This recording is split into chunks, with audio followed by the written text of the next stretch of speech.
Здравствуйте, случалось ли вам когда-нибудь засыпать возле елки перед Рождеством? Некоторые верят, что человеку будут сниться сказочные и добрые сны.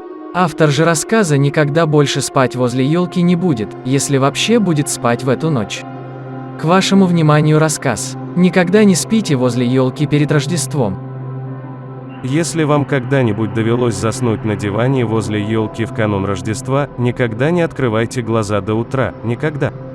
Тогда вы не увидите того кошмара, который творится на самом деле в эту праздничную ночь. Я проснулся ночью от хлюпания и пыхтения.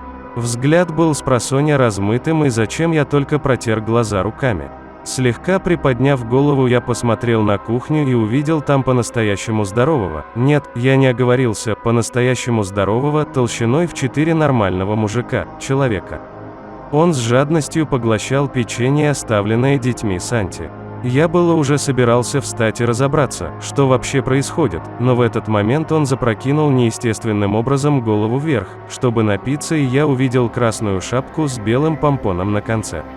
«Черт возьми, это же Санта-Клаус», пронеслось у меня в голове. Он закончил глотать молоко и повернулся в мою сторону. Я максимально сильно прикрыл глаза, создавая впечатление спящего человека, и мог видеть только небольшие размытые очертания. Санта направился в мою сторону, и пол жалобно заскрипел под тяжестью его шагов. Он наклонился к моему лицу и посмотрел мне прямо в глаза на расстоянии не более 5 сантиметров. До уха донеслась отрыжка и бурлящие звуки из глубин его желудка. Он отвернулся и поковылял к елке.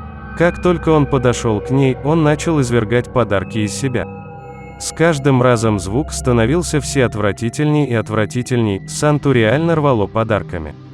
Все было покрыто ужасной непереваренной слизью, заполненной комками.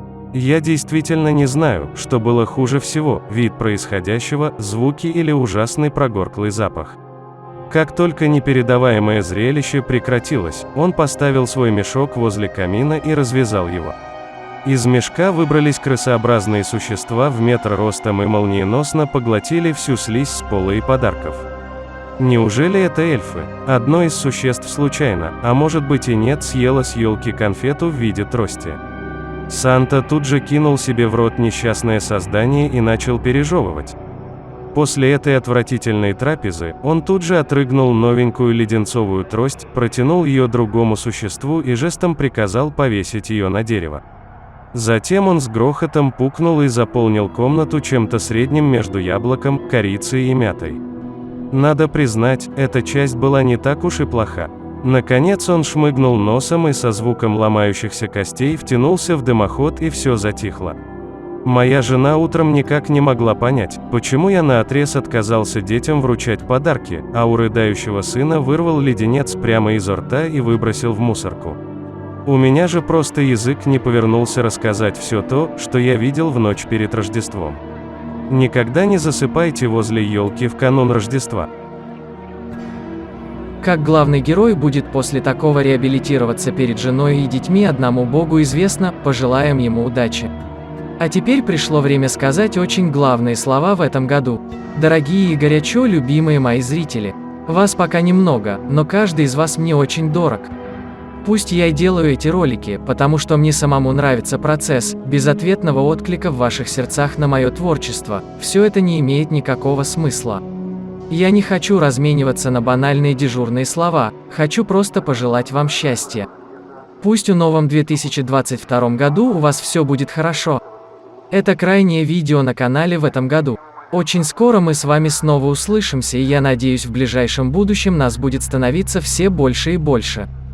Подписывайтесь на канал, если вам нравится видео, ставьте пальцы вверх и оставляйте комментарии, все это сильно помогает каналу, а мне просто нравится читать ваши мысли.